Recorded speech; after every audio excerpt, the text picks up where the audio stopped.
Harisca Irene, sejam todos bem-vindos ao canal Vamos Ver.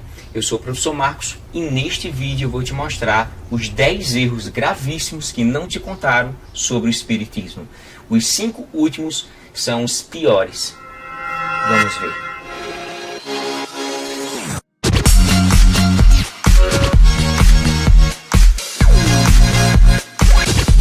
Dentre tantos erros gravíssimos, eu separei apenas 10 erros gravíssimos. E todos esses erros são doutrinais.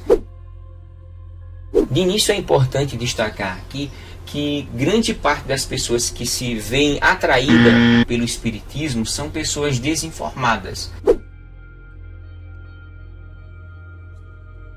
As doutrinas espíritas não conseguem se sustentar a um exame mais minucioso das Sagradas Escrituras. Desde Gênesis a Apocalipse, milhares de erros poderíamos destacar dentro da doutrina espírita. E eu apenas destaquei 10 erros gravíssimos.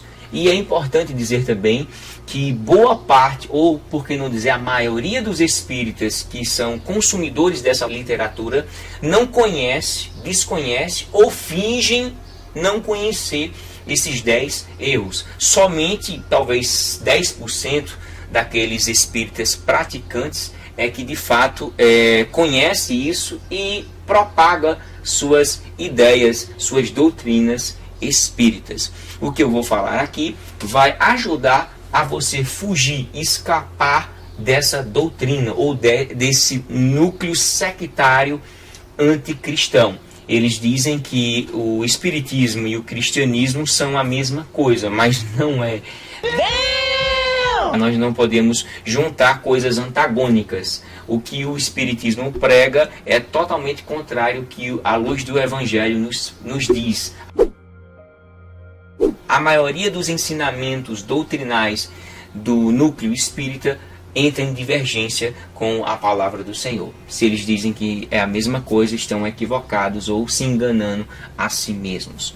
Então nós iremos destacar 10 erros dentro da visão espírita. 10 erros gravíssimos que todo espírita iniciante, praticante, deveria conhecer para não ser enganado. Porque não tem coisa pior do que você passar anos, décadas e no fim da sua, entre aspas, vida, você descobrir que estava num engodo, num engano fora do comum.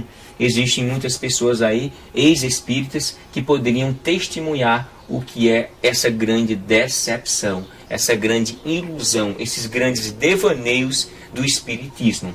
É tentar unificar, mistificar um cristianismo que não existe, esse tipo de doutrina espírita. E neste vídeo você vai ver apenas 0,5% de um fragmento mínimo, que são 10 erros grosseiros, 10 erros gravíssimos. É mesmo, é?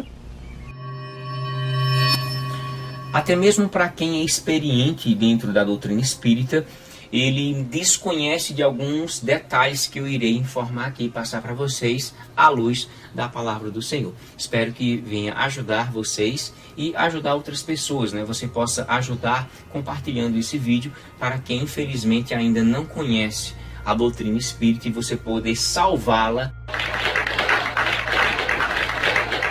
Quero dizer também que eu não estou degrinindo a imagem dos espíritas, porque tem muitos colegas e amigos meus que são espíritas e são pessoas de boa, de bem, são pessoas do bem, pessoas inteligentes, porém desconhecedores das doutrinas espíritas.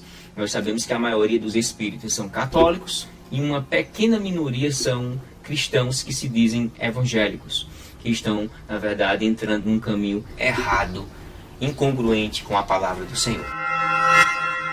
O primeiro erro gravíssimo diz respeito à teologia, ou seja, eles negam a pessoalidade ou a personalidade de Deus. Eles não creem em um Deus pessoal, um Deus real, mas simplesmente eles acreditam em uma inteligência cósmica que tem a incumbência ou mesmo responsabilidade de cuidar, de conservar todo o universo. Se nós fôssemos ler para ele João 3,16, certamente quem é espírita, praticante, talvez 5 ou 10%, iria ficar constrangido porque nega totalmente essa verdade que é universal, tá bom? Então, desconhecer um Deus que se interage, um Deus que fala, um Deus que deu seu Filho unigênito, então para eles é mentira. Então eles descredibilizam a pessoalidade de Deus. Eu creio no Deus pessoal, um Deus real. E você certamente sim. Eles não acreditam em um Deus pessoal, um Deus que se comunica, um Deus que se interage com a humanidade. Infelizmente, eles preferem acreditar em espíritos que possam entrar em comunicação, menos em Deus. Olha só que incongruência, olha que passo errado, olha que buraco perigoso, profundo. Segundo, eles negam a humanidade de Cristo, conforme a Bíblia informa. Ou seja, eles negam o parto de Maria. Eles dizem que Maria e José que são os pais biológicos de Jesus. Porém, todo cristão sabe e crê que a humanidade de Jesus vem totalmente de Maria pela ação milagrosa do Espírito Santo. Então, não houve de fato intercurso sexual. A Bíblia diz em Mateus capítulo 1 que José não a conheceu até Jesus nascer. Por que não conhecer? Aquele eufemismo hebraico presente na literatura neotestamentária. Conhecer ali é ter relação sexual. Quando a gente lê lá em Gênesis capítulo 4, a gente vê que conhecer, depois vem uma criança. O conhecer nesse contexto é ter relação sexual. Ou seja, José não teve relação sexual com Maria até ela dar à luz à criança. Ou seja, ele só teve relação sexual depois que Jesus nasceu, por obra da ação do Espírito Santo. Cremos assim, o cristianismo crê dessa forma e eu não tenho nenhum pingo de dúvidas em relação a isto. Houve uma ação milagrosa do Espírito Santo na vida de Maria, ok? Terceiro erro gravíssimo, eles negam a pessoalidade do Espírito Santo. Eles descredibilizam que o Espírito Santo seja um ser pessoal. Eles dizem, pior ainda, que Moisés foi a primeira revelação de Deus à humanidade e que Cristo foi a segunda e, portanto, o Espiritismo é a terceira e última revelação de Deus trazida aqui à humanidade, o qual eles também denominam de Espírito Santo. Isso, de fato, é o cúmulo do absurdo, é algo, um devaneio fora da realidade, mas eles acreditam assim de forma errônea, uma forma totalmente contrária ao que o Evangelho nos diz. Então, eles dão mais ênfase à revelação final do que à primária ou secundária. Mas para corrigir isso, nós devemos entender o seguinte: quais são as faculdades de um ser humano? As faculdades da personalidade são intelecto, sensibilidade e volição. O Espírito Santo tem intelecto, ou seja, ele tem a razão, a racionalidade? Sim, é só ler Romanos 8 e 26 e 27. E da mesma maneira também o Espírito ajuda as nossas fraquezas, porque não sabemos o que havemos de pedir como convém, mas o mesmo Espírito intercede por nós com gemido inexprimíveis. E aquele que examina os corações sabe qual é a intenção do Espírito, e é ele que, segundo Deus, intercede pelos santos. Ou seja, o Espírito Santo ele tem a capacidade de pensar, de se interagir. Então ele tem racionalidade. Segundo, ele tem sensibilidade, ou seja, ele tem sentimentos, ele tem emoções. Sim, o Espírito Santo tem, sim. A Bíblia está recheada de exemplos sobre isso. Mas eu vou dar apenas um versículo, Romanos 15 e 30.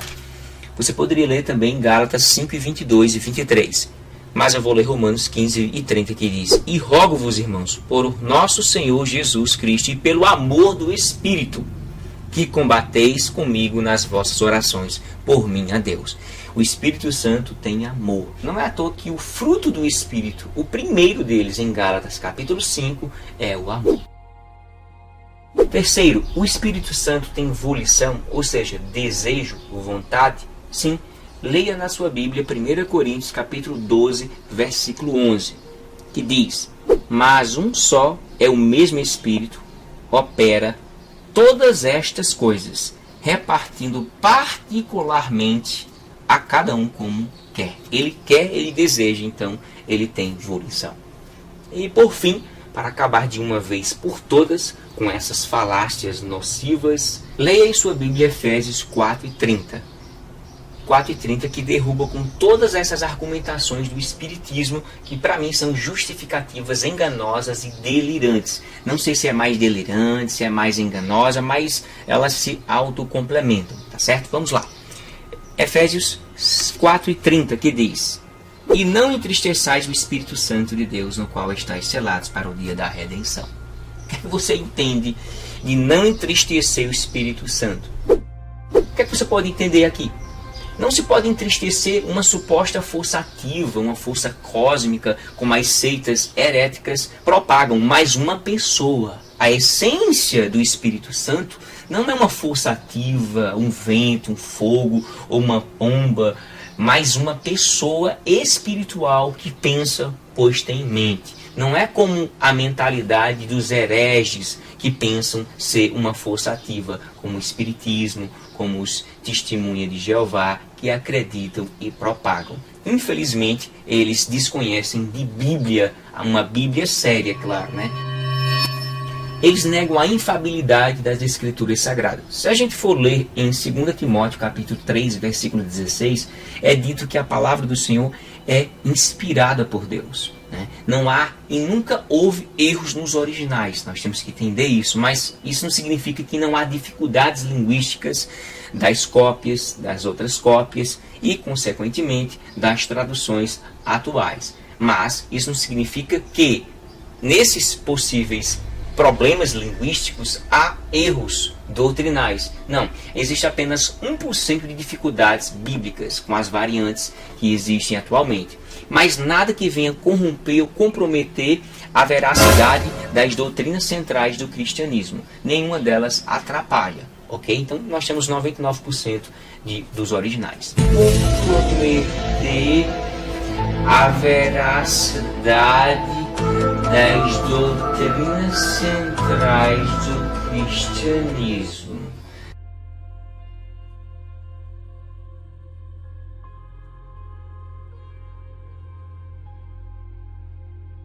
Isso significa dizer que não existe erros de traduções?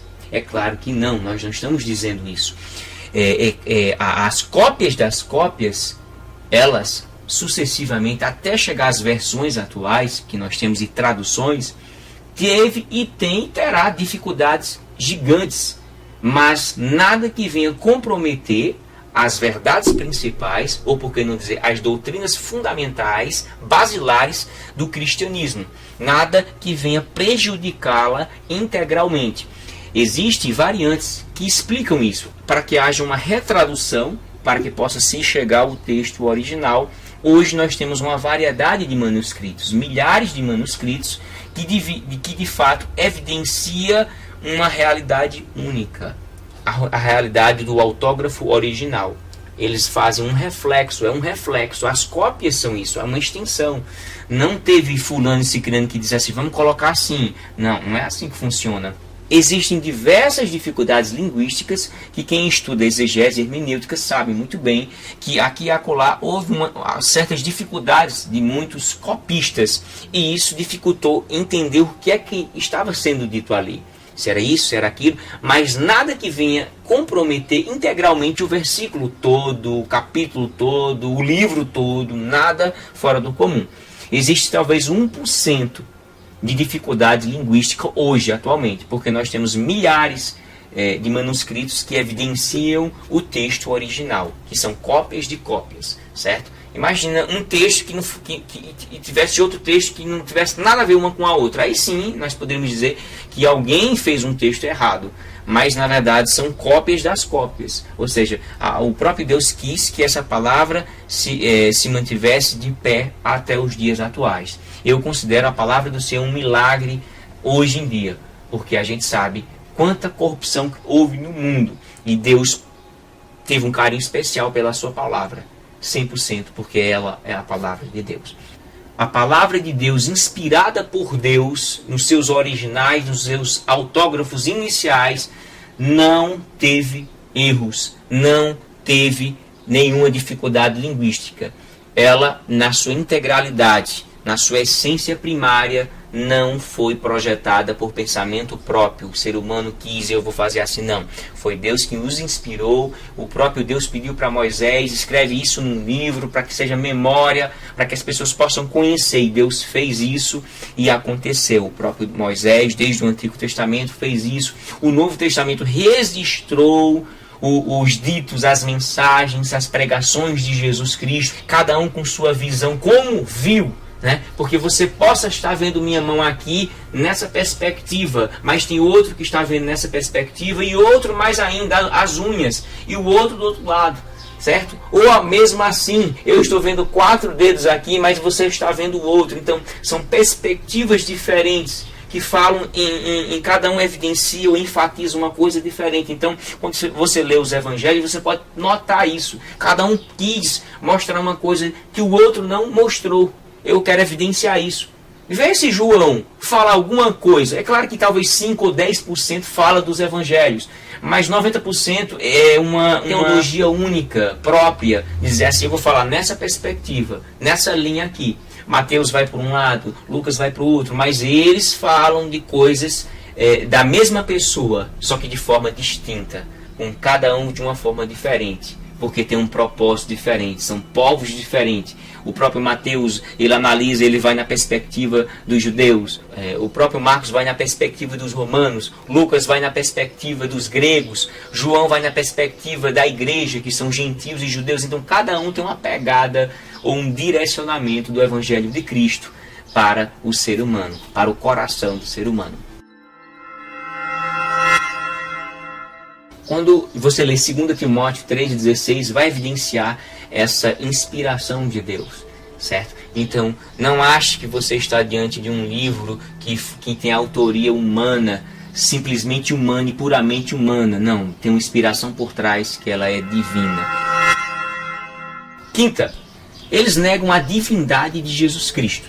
Quando você pega o Evangelho de Jesus segundo João escreveu, os primeiros versículos, o prólogo joanino é a maior prova da divindade de Cristo.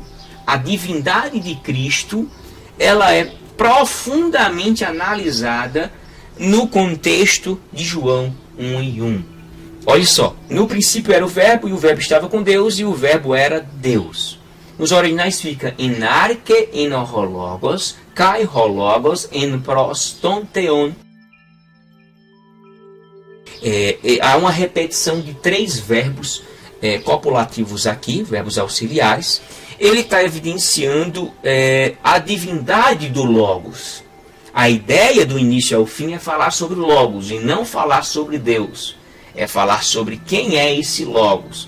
No início ele enfatiza algo, né? Porque em português, quando eu sou professor de língua portuguesa e língua inglesa, aos meus alunos eu costumo dizer o seguinte: em língua portuguesa existe uma sequência SVC, que é sujeito, verbo e complemento. Pode haver às vezes um sujeito deslocado, beleza, mas não é uma regra na língua inglesa, certo? A regra da língua inglesa é seguir essa sequência. Em grego não funciona assim. Ele tem seu sujeito, mas o sujeito não é determinado pela posição. O sujeito é determinado pela declinação. Quando a gente analisa o prólogo joanino aqui, e nós podemos destacar aqui a palavra no princípio, o próprio João está fazendo uma intertextualidade. Ele está falando com outro texto da Torá, que é no Gênesis, né? Bereshit bara Elohim et hashamayim ve'et haaretz. No princípio que o Deus dos céus e a terra. Beleza. Ele estava falando de um princípio que outro princípio já foi falado. Então, o próprio João está dizendo assim: existe um que vai além da Torá. Existe alguém que antecede a criação, porque ele estava na criação. O verbo aqui não diz, o tempo verbal aqui, copulativo, o verbo era, não está dizendo que foi feito. Seria um erro gravíssimo de João se tivesse falado isso. Mas ele diz que era. E esse verbo aqui admite 3 traduções, se o autor aqui, o tradutor, quisesse esboçar. Esse tempo aqui, que está no imperfeito do indicativo, esse verbo copulativo aqui, pode significar era, estava ou existia. Se eu quisesse traduzir, eu poderia dizer assim: no princípio o verbo era, no princípio o verbo estava e no princípio o verbo existia. Ou seja, o verbo existia no princípio, o verbo estava no princípio ou o verbo era no princípio. Foi traduzido literalmente assim em língua portuguesa. Mas quem é o sujeito aí? O verbo. Mas a ênfase é o quê? No princípio, porque o grego, se ele, qualquer palavra que ele colocar no início, ele quer dar ênfase. Então, o que vai determinar o sujeito não é a posição, mas a declinação. E a declinação aqui do hologos, ela é nominativo, está no nominativo. Quando diz, e o verbo estava com Deus. Quem é que estava com Deus? O verbo, ou o logos, ou a palavra, como a King James traduz, a NVI, e outras traduções. E por fim, ele não coloca, no por fim assim, e o verbo era Deus. Ou Deus era o verbo. E o verbo era Deus. Nos originais, quem começa é o Theos, ou Theos, que é Deus. E finaliza com logos, logos. Ele está com um artigo antes, né? Substantivando o logos. Então fica logos. Então esse dois, quem é o sujeito? O sujeito é o que tem o artigo, certo? E quem só tem um artigo aí é só logos. Então fica logos ena theos. Logos en theos. E o verbo era Deus. Aqui foi traduzido, e o verbo era Deus. Literalmente, de trás para frente, para enfatizar que Deus é este logos. Ou seja, a divindade de Cristo, a natureza de Cristo, a natureza desse logos é um ser divino. Então, no princípio, estava alguém que antecede a criação e estava com Deus. Alguém que goza da mesma natureza, da mesma essência divina. Então, Jesus aqui, na visão joanina, é o Deus encarnado, que é Jesus Cristo. Jesus Cristo é um ser divino e Jesus Cristo é um ser humano. Ele tanto tinha a sua natureza humana como a sua natureza divina. Assim cremos, assim defendemos e assim proclamamos o Evangelho. Não cremos num Jesus 100% humano e somente 100% humano. Também não cremos em um Jesus Cristo 100% Deus e só 100% Deus. O nosso Cristo, ele tem as duas naturezas, porque senão ele não seria chamado Filho do Homem e nem Filho de Deus. Filho do homem evidencia sua natureza humana e Filho de Deus tende a evidenciar sua natureza divina.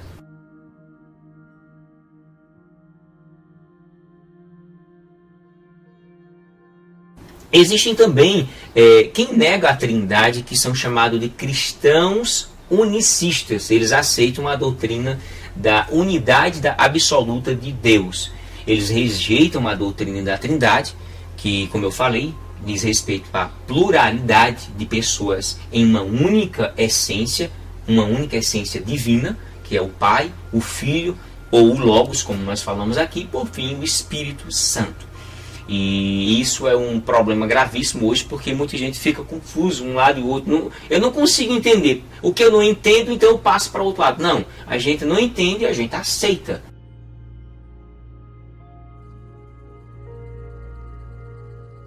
Muitas pessoas, por não entenderem a questão da Trindade, acabam desistindo de crer nela, criando especulações que foi Roma que criou e que não sei o que foi nos concílios. Não entende de história, né, da igreja ou das doutrinas cristãs e acabam apelando para essas informações fora de contexto. Então, eu não entendo, eu não consigo entender como é que esse Deus, olha como ele é Deus. A temática de Deus, 1 mais 1 mais 1 não é 3, é 1. Não são 3 deuses.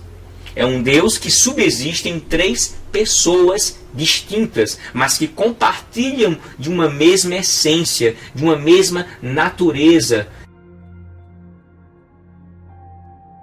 Eu não entendo 100% porque eu não sou Deus.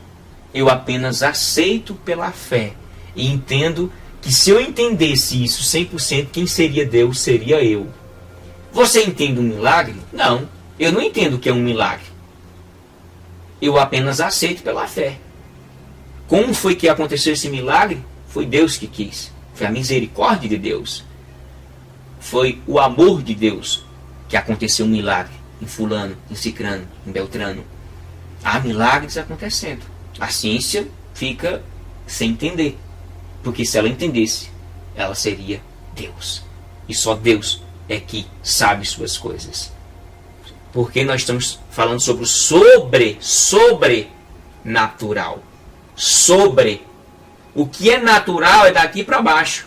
E o que está acima é sobrenatural. É algo que está sobre o que é natural. O que é natural é tradicional. É o que eu posso explicar. Mas o que está além da minha explicação limitada é sim que pertence a Deus. Não é à toa que o próprio Deus, ele é o Deus do difícil, do fácil ou do impossível. Compreendeu? A não ser que a gente queira estabelecer que Deus é o Deus do que é difícil ou do que é fácil. Um Deus do que é fácil não existe. Deus se mete somente no que for impossível. É impossível? É, então é comigo. O que é impossível na tua vida, deixa nas mãos de Deus. O que é fácil, você tem que fazer. E o que é difícil? Somente para quem quer vencer. 6º erro. Eles negam o diabo. Eles negam os demônios em si. Eles dizem que não são seres reais. E que Satanás, ou o diabo, é apenas uma criação. É uma personificação do mal sob uma forma alegórica. Ou seja, uma coisa figurada, simbólica, metafórica. Não é verdade o que a Bíblia diz. Ou quem for que seja a dizer. Então, Jesus sendo tentado pelo diabo no deserto, não é, era só o mal, é um pensamento talvez. Em tudo que é falado sobre o diabo e os demônios na Bíblia, eles não acreditam. Eles têm essa mentalidade que não existe isso. Então eles já aniquilam que um ser espiritual, Adão e Eva, consequentemente, são mentiras. De que Adão e Eva não foram tentados pelo diabo. Que o diabo não tentou Eva. Que o diabo não tentou Jó. Que o diabo não tentou o próprio Jesus. Que o diabo não tentou os discípulos, apóstolos. Que o diabo não tenta, que os demônios não tentam. Então quando ele aniquila o mal, eles estão criando um gigante problema. Se eles se utilizam da Bíblia para propagar suas doutrinas errôneas, então eles vão ter que eliminar versículos. Porque hoje muitos espíritas seguem, amam a palavra de Deus. Espíritas que ainda não foram contaminados 100%. Quando a gente aniquila o negativo, sobra o positivo. Eu não conseguiria crer somente que só existe Deus. Ou crer que somente existe o diabo. Imagina, eu não sou cristão. E só existe um lado. É uma ilusão, minha gente. A gente sabe que existe os dois lados. Existe a verdade e a mentira. Existe noite e dia. Certo? Existe o lado do mal e o lado do bem. Correto? Existe Deus e existe o outro lado. Existe o mal. Uma das estratégias de Satanás, do diabo e seus anjos, é botar no ser humano a ideia de que ele não existe. E assim ele também está ganhando você. Ou quem acredita nisso, ou melhor dizer. É uma estratégia. Eu ganho tanto aqueles que não creem no meu inimigo, o diabo, pensando assim, né? Em Deus. E eu também ganho em quem não crê em mim. No meu poder, na minha influência nesse mundo. A Bíblia diz que o próprio Satanás é o Deus desse século. Então vamos ter cuidado, pessoal. Muita gente sendo enganada, muita gente boa, muita gente que precisa de ser orientada, não ser confundida, enganada, instruída ao erro. Minha gente, é difícil ver A gente vê diversos sites hoje em dia propagando tanta besteira, fazendo sucesso com tanta pornografia, com tanta coisa, com tantas coisas. E muitas vezes a palavra de Deus, ela é paralisada, porque nós somos os responsáveis. Nós somos os responsáveis por pregar o Evangelho. Nós temos uma função aqui. Assim como existe o pedreiro que toma conta para fazer uma casa, existe o arquiteto que faz sua parte, existe o advogado que faz tal coisa, existe o juiz que faz outra coisa, o médico que faz outra coisa. E quem é que vai ficar com a palavra de Deus? Cada um tem sua função. E nós que pregamos a palavra de Deus, nós não devemos descansar. Descansar, vamos pregar a palavra do Senhor, não vamos negar a Cristo, nós não vamos negar a Deus. Vamos pregar essa palavra, vamos compartilhar essa palavra, certo? Propaga essa palavra, oriente outras pessoas que estão sendo influenciadas por esses caminhos heréticos nesse mundo, propagando mensagens distorcidas da palavra do Senhor. Existe essa dicotomia no ser humano, no mundo. A dicotomia existe, minha gente, o lado positivo e negativo. A energia tem um lado negativo e positivo, você liga e desliga. Na matemática, o computador tem o 0 e o 1, não tem o 2 nem o 3 não. É a linguagem de programação, é 0 ou 1. A linguagem binária. Existe a dicotomia, o equilíbrio é isso, é ter o mal e o bem. Faça a sua escolha. Façamos as nossas escolhas. Qual é a sua escolha? Eu escolho Deus. Eu escolho sua palavra. O diabo não é uma figura, um símbolo ou uma metáfora, somente na mentalidade herética das seitas. É lamentável. Se eles não creem no diabo, eles vão crer, eles vão se deparar com os filhos dele por aí no mundo que tem, matando, destruindo a vida de outros. Por isso que o ladrão vem matar, roubar e destruir. Sétimo erro, eles negam o inferno. Se eles negam Satanás, consequentemente vão negar o inferno, a existência de punição final, eterna, consciente. Eles negam Satanás. Olha só a estratégia de Satanás. Negar Satanás é negar a influência dele aqui no mundo. Todos pecaram e destituídos estão da glória de Deus. Por um homem entrou o pecado, por outro a salvação. O primeiro homem é carnal, o segundo homem espiritual. É negar tudo que existe. É negar tudo, é dizer, nós somos a revelação única e verdadeira. Nós estamos com a verdade. Certo? Século XIX, 1854, 58, nós temos a verdade veio aqui. Minha gente, toda religião que tende a dizer eu, veja só, João 14,6 veio agora na minha memória, e Jesus diz, eu sou o caminho, verdade e vida. As seitas dizem isso também. Eu aprendi isso, parece que foi no site do pastor Martins, né? Do canal CACP. Consultem, minha gente. Eu vou deixar um link aqui de alguma matéria que eu vou usar aqui para falar no meu canal.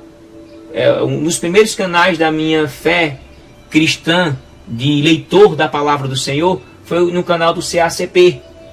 Logo no início, quando eles iniciaram o canal, eu seguia, eu propagava, eu divulgava em toda a localidade por SMS, pelo Orkut, o finado Orkut, por tudo que tinha, enviava para todo mundo. Se inspire na palavra do Senhor. Explore a palavra do Senhor, estude a palavra do Senhor. Procure os dois lados. Não fique bitolado ou preso a um único pensamento. Não. Quem quer sair das mentiras que existe aí, ele tem que olhar os dois lados. Eu analiso os dois lados sempre. Sempre. Senão eu não estaria fazendo um vídeo aqui, né? Então entenda. O espiritismo ou qualquer seita sectária, ela vai dizer, nós temos a verdade toda. Existe uma seita aí que depois eu vou falar, que diz, nós temos a verdade completa. Vocês têm a metade, 50%, 80%, 90%. Nós temos toda a verdade. Quando uma religião, uma igreja dizer assim, falar assim, eu tenho a verdade, nós somos a verdade. Nós somos o caminho, nós somos a vida. Eles estão mostrando que são heréticos. Heréticos. Então, só Jesus é o caminho, a verdade e a vida. E ninguém vai ao Pai se não for por Ele. Então, quando eu nego Satanás, o pecado original, quando eu destruo esse Satanás e o pecado original, consequentemente eu destruo o quê? O inferno, o lugar de punição. E se eu nego o lugar de punição, eu não preciso me preocupar com o quê? Com meus pecados, com os meus erros, com as minhas fraquezas. Para que se arrepender? Para quê? Percebem onde a pessoa está entrando? Não necessito também de Jesus, nem tampouco de Deus. Não. Olha só. Meritocracia chegando, negar o inferno como a existência de punição final eterna consciente é um dos elementos primordiais das seitas heréticas. E eles dizem mais: inferno não existe. Não tem na Bíblia esse nome inferno. E eles têm razão. Gente, calma. Como assim, Marcos? Está comentando uma heresia? Inferno, na sua definição semântica, é embaixo da terra, né? O inferno é aqui, a tumba. No latim tem essa definição. Então nós temos que entender o seguinte: não existe nos originais nenhuma terminologia latina. Então, inferno não existe. O termo infernos não consta no hebraico e nem no grego. Isso foi uma tradução de Jerônimo. Isso não significa que a existência de punição nesse lugar não exista. Eu não estou dizendo isso. Eu estou dizendo o seguinte: que infernos é uma palavra que é latina. Ela não consta nos originais. E se ela não consta, ela não existe, essa palavra. E eu não estou dizendo que o inferno, como entendemos biblicamente, não vem existir. Eu não estou falando isso. O que você tem que entender é o seguinte: que a ideia de lugar dos mortos, essa ideia, ela vem não dos gregos, ela vem dos judeus. Há 3.500 anos atrás, aproximadamente, a palavra do Senhor já falava do Sheol, que foi traduzido cerca de 65 vezes no Antigo Testamento. E o Sheol era o lugar onde os mortos iam. Ou os dos bem, ou os do mal. Ou quem praticava o bem, ou quem praticava o mal, ia para essa localidade. Só que quando os tradutores judeus, no contexto do Novo Testamento, foram traduzir o Antigo Testamento para o idioma ali, o grego, que é a Septuaginta, ou Septuaginta, os escritores se depararam com a palavra Sheol.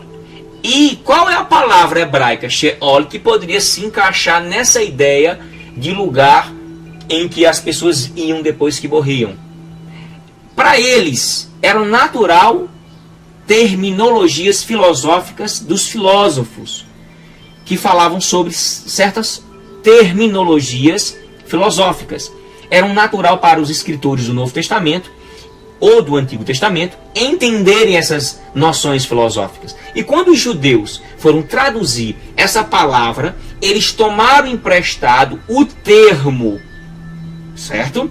Tomaram emprestado o termo que já existia na filosofia grega, filosófica, mitológica, do Hades. E pegaram o nome Hades. E pegaram o conceito do Antigo Testamento e jogaram nele. Da mesma forma que João, no Evangelho de João 1:1, ele pega um conceito filosófico e faz uma nova dimensão. Ele pega emprestado um termo, mas coloca outra semântica nessa ideia. Ele traz uma inovação. Ele não está falando do logos filosófico de Heráclito. Ele não está falando do logos platônico. Ele não está falando do logos de Sêneca. Ele não está falando do logos da filosofia pré-socrática. Não, ele não está falando, não. Ele não está falando do logos, talvez, de Filô. Não, Filô faz uma adaptação. Filô faz uma adaptação da filosofia grega com as escrituras hebraicas. Não é esse logos. O logos de João é um novo logos. É um logos pessoal. João, de nenhuma forma, fala que esse logos é o logos filosófico. Não. É um logos que vai além. é a extensão da sabedoria de Deus incorporada aqui na terra. Vimos a sua glória. É um Deus pessoal que se apresenta à humanidade, à sua criatura. Não é à toa que o próprio João disse que esse Logos estava na criação. Ele estava com Deus. Ele era Deus. Ele era o ser eterno. Ele é divino, ou seja, ele é Deus. Ele não é Deus Pai, certo? Ele é o Deus Filho. Quando os judeus traduzem o Antigo Testamento hebraico para o grego e se utilizam dessa terminologia já pré-existente na filosofia pré-socrática dos filósofos, eles pegam e colocam para traduzir um termo do hebraico, Sheol, e traduzem para Hades, ou Gehenna, ou até mesmo Tártaro, ou Tártaro, certo? São expressões para indicar o que acontece depois da morte, ok? Então, simplesmente quando Jerônimo, no século III para o século IV, ele vai traduzir a Bíblia para o latim, ele agora traduz esse Hades, esse Sheol, como infernos, ok? Então agora sim existe uma interpolação, uma versão nova de um termo já existente. Se você disser que o inferno é uma criação dos romanos, está certo só no termo, não no conceito. Se você falar também que Hades é mitológico, você está certo, mas na concepção filosófica, mas não na concepção mental neotestamentária, certo? Se você falar que o Sheol, ou inferno, foi criação dos gregos, mentira, porque quem falou isso antes de todo mundo foi Moisés. Então, olha a sequência. Na minha visão, quando Deus revela a Moisés, Moshe, as verdades, e o mesmo Moisés escreve no período dos 40 anos no deserto, ele escreve o Pentateuco, e Josué termina ele no deserto. Então, simplesmente Deus dá revelações e visões para Moisés que não deu para ninguém. Ele é o escolhido. E ele fala do Sheol. E o Sheol já é na mentalidade judaica. Eles sabem o que é isso. E os filósofos do século VII, século VIII a.C. se aproveitam desse conceito já existente entre os judeus e agora tentam delirantemente criar um mundo dos deuses. A gente vê isso na Ilíada, nós vemos isso na Odisseia, a gente vê isso na literatura pré-socrática, a gente vê isso tudo. Eles propagando um conceito que já existia. As informações que temos do Antigo Testamento, a grande maioria foi usada como material de aperfeiçoamento, ou de inovação, de criação mental delirante pelos filósofos. Ou você acha que esses filósofos tiveram tanto conhecimento filosófico? De que forma? Pensa aí, analisa aí, vamos cogitar, vamos pensar, não vamos apenas comer pela mão dos outros, vamos pensar um pouco, ok?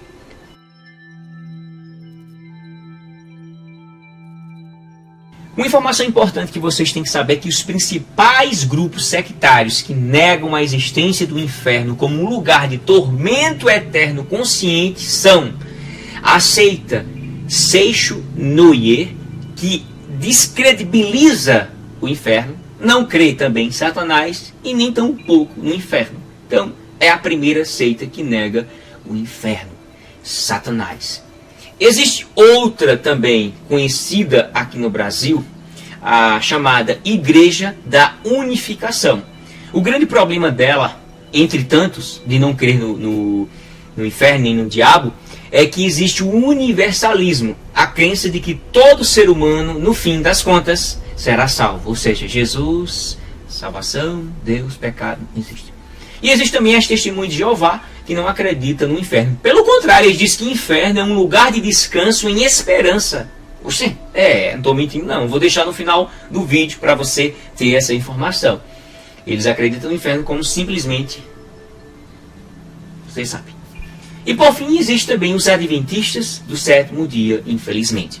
Eu gostaria de ler com vocês Mateus 25, 41 e 6 e 2 Tessalonicenses 1 e 9, para que você possa entender se de fato existe ou não esse inferno, ou um tormento eterno consciente. Existe base bíblica para mostrar que existe inferno? Existe base bíblica para dizer que existe um tormento eterno? Existe base bíblica para mostrar um tormento eterno consciente? Existe? Sim. Nós vamos ver isso agora. Leia, pegue sua Bíblia. Se você não tem Bíblia agora, você vai ver em algum lugar aqui do vídeo, que eu vou colocar a leitura. Mas se você tem a palavra, faça uso dela, tá certo? Não vamos ser preguiçosos. Mateus 25, 41 e 46 diz: Então dirá também aos que estiverem à sua esquerda: Apartai-vos de mim, malditos, para o fogo eterno, preparado para o diabo e seus anjos. 46. E irão estes para o tormento eterno, mas os justos para a vida eterna. Olha só. O que é eterno é para os dois. Um para o gozo e outro no sofrimento. Então essa ideia de dizer, não, vamos fazer o seguinte, vamos minimizar. Existe sim, só que é assim, Deus não vai deixar o povo do mal sofrendo muito tempo. Eles são destruídos, eles são aniquilados, eles são exterminados. Por quê? Porque Deus é muito bondoso, Deus é muito bom, Deus não vai deixar os bichinhos sofrendo. Esse é o minimizar. A Bíblia está dizendo o contrário. Falar que não existe inferno, falar que não tem um sofrimento eterno, falar que não existe algo consciente, acreditar dessa forma é estar em perigo, minha gente. É algo absurdo. Cara, vamos pensar aí. Tanta gente do mal. Vamos pensar aí em Hitler. O que aquele condenado dos infernos, o que aquele infeliz das costas ocas fez com os judeus. É um miserável. Um instrumento de Satanás a seu serviço. Se ele não acreditava no diabo, ele se encontrou com ele. Se ele não acreditava no demônio, ele era usado por ele. Problema dele. Ele morreu, se matou, foi pro quinto dos infernos de cabeça para baixo. Vai esperar o julgamento final para sofrer mais um pouquinho, porque o inferno vai ser lançado num lago de enxofre, pior ainda. Certo? Quando eu elimino isso, eu estou eliminando o seguinte: eu posso fazer o que eu quiser. Não faria sentido, meus irmãos, meu colega, meu amigo, não faria sentido não existir o diabo, não existir o inferno. Seria perca de tempo eu querer me preocupar em perdoar alguém, eu querer me preocupar em não fazer o que é certo, eu querer me preocupar em andar certinho na linha, bonitinho, sem fazer atrocidade. Sabe por quê? A ideia de Satanás é eliminar ele, é eliminar tudo para que o ser humano não venha se arrepender. A verdade seja dita, a verdade é esta: Satanás quer que o ser humano não encontre aquela pessoa que veio com a missão de salvar o ser humano. Que esse ser humano aqui necessita ser redimido, regenerado. Ele tem que ser uma nova criatura para se encontrar com Deus. Sem santificação não se verá a Deus. O ser humano necessita disso, mas Satanás está fazendo isso. Está fazendo isso para que ele não enxergue a verdade. E você tem essa missão. Você está com essa missão agora. Oriente. Ajude outras pessoas. Ajude. Porque tem muita gente sendo enganada, indo ao túmulo sem saber dessas informações. Não porque não quer. Não porque não tem condições. Porque hoje a internet está aí para ajudar as pessoas a encontrar a verdade, a explorar a verdade. Vamos agora para Tessalonicenses. 2 Tessalonicenses 1 e 9 diz: os quais por castigo padecerão, futuro, eterna perdição. Olha só. Ante a face do Senhor e a glória do seu poder. Existe sim inferno. Existe sim um lugar de tormento eterno consciente. Porque se eu estiver sofrendo sem saber o que está acontecendo, é injusto. É um Deus injusto. É o que eu estou fazendo aqui. Ai, ui, está queimando, meu Deus. Ou melhor, não tem Deus, né? Eu estou inconsciente, então eu não tenho consciência nem de Deus e de diabo. Quem sou eu? Eu sou Deus, eu sei falar. Oh, gente, o que está acontecendo? Eu estou fazendo o que aqui? Por que eu estou aqui? Tem tanta gente enganada, sendo enganada, deixando ser enganada. Talvez porque tenha receio dos seus pecados, mas Jesus perdoa os seus pecados, até mesmo agora. Tem gente que passou 40, 50 anos. Eu conheço a história de um senhor de 43 anos que passou no espiritismo. E eu vou resumir. Ele disse: Marcos, não tem coisa mais revoltante de você ser enganado. Pior do que alguém mentir para você é você ser enganado. Não tem coisa pior do que você ser enganado. E eu passar 40 e poucos anos da minha vida nesse sistema que no início é envolvente, é místico, é misterioso, é gostoso, é muitos estudos, é muitos livros. As seitas sempre tem esse fator de disponibilizar a torta à direita. Tu telefona para eles: eu quero uma literatura, tá certo? Tá certo. Quando tu bota o celular no lugar, estão batendo na tua porta. Vem cá, aqui, ó, a literatura chegou. É impressionante. Igreja, a nossa igreja e outras igrejas não se preocupam em disponibilização gratuita de material para o evangelismo. E não é a nossa igreja, mas é a nossa igreja cristã no geral. Igreja sadia. Mas as seitas investem pesado em dinheiro. Deve ser por isso que eles... Vocês sabem o que eu quero dizer. Então, cara, isso é revoltante, isso é muito triste. A palavra do Senhor está aqui, muita gente enganada. É revoltante. Você ser enganado. Eu perdi muito tempo da minha vida. É muito triste. É muito triste isso. E essa pessoa chegou a dizer: Marcos, hoje eu faço questão de ser um ativista contra as ideias do espiritismo. Eu tenho pavor, eu tenho fobia de espiritismo. E ele tendo toda a literatura do espiritismo. Eu trabalho na igreja, contra o espiritismo. Porque me acabou 43 anos da minha vida. Eu perdi, enquanto eu poderia estar conhecendo a palavra, estar numa instituição que prega essa palavra, que diz o que está aqui, explica o que está aqui, que guia as suas ovelhas, mas estão preocupados com outras questões que são mais estimulantes, mais gratificantes. E isso é revoltante. Próximo erro. Oitavo erro. Eles negam os milagres de Jesus. Meu irmão, negar os milagres de Jesus é um tiro no pé. É um tiro no pé. É ser mais do que liberal. É ser libertino. É ser incongruente. É ser louco. Nono erro. Eles negam a salvação por meio da morte de Jesus Cristo, mas a salvação por meio das obras de caridades. Efésios 2:8 acaba de uma vez por todas com essa idiotice de pensamento espírita, de que eu não preciso da salvação de Jesus Cristo por meio da cruz. Isso é balela. Nós fazemos obras sociais, isso é que nos salva. Aquele dilema antigo, medieval: salvação por méritos, salvação por méritos, meritocracia humana, desprezando a morte vicária de Cristo. Olha o perigo, minha gente. Negar a morte de Cristo, a salvação por meio dele e a salvação por meio de obras é um tiro na cabeça. É algo... Eu não tenho palavras para citar.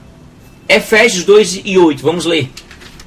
Efésios capítulo 2, versículo 8 e 9 diz: porque pela graça sois salvos por meio da fé.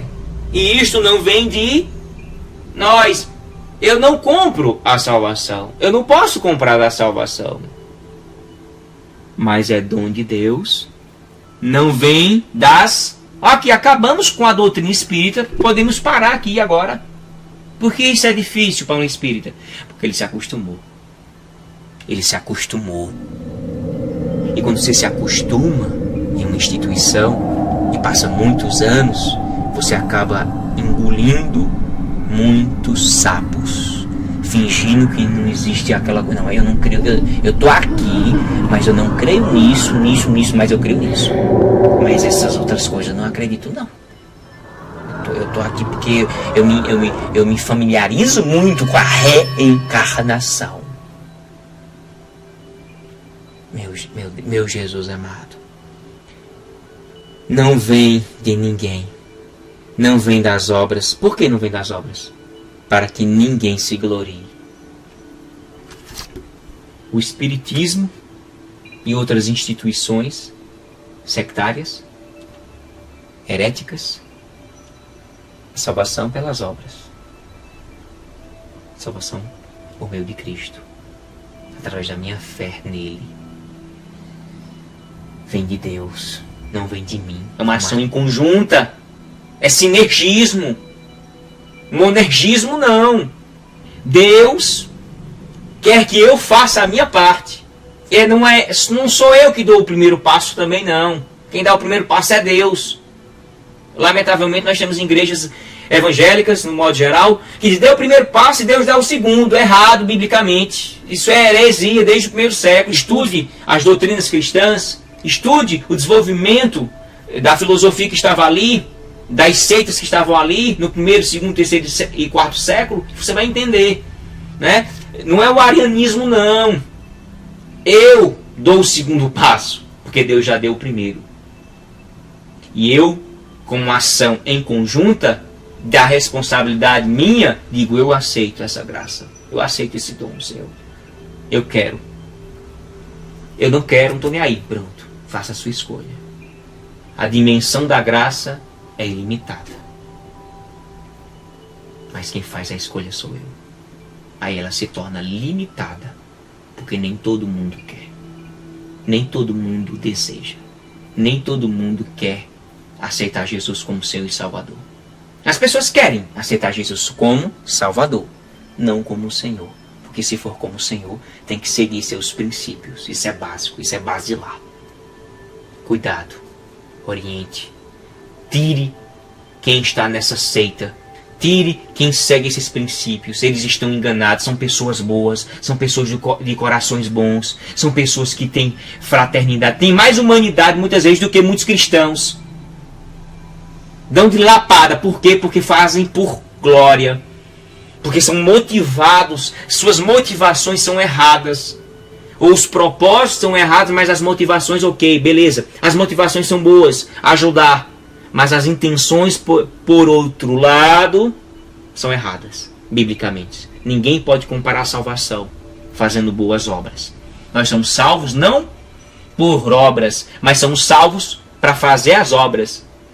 Nós não somos salvos por obras, mas nós somos salvos para fazer as obras. Eu sou salvo, então eu tenho que fazer as obras.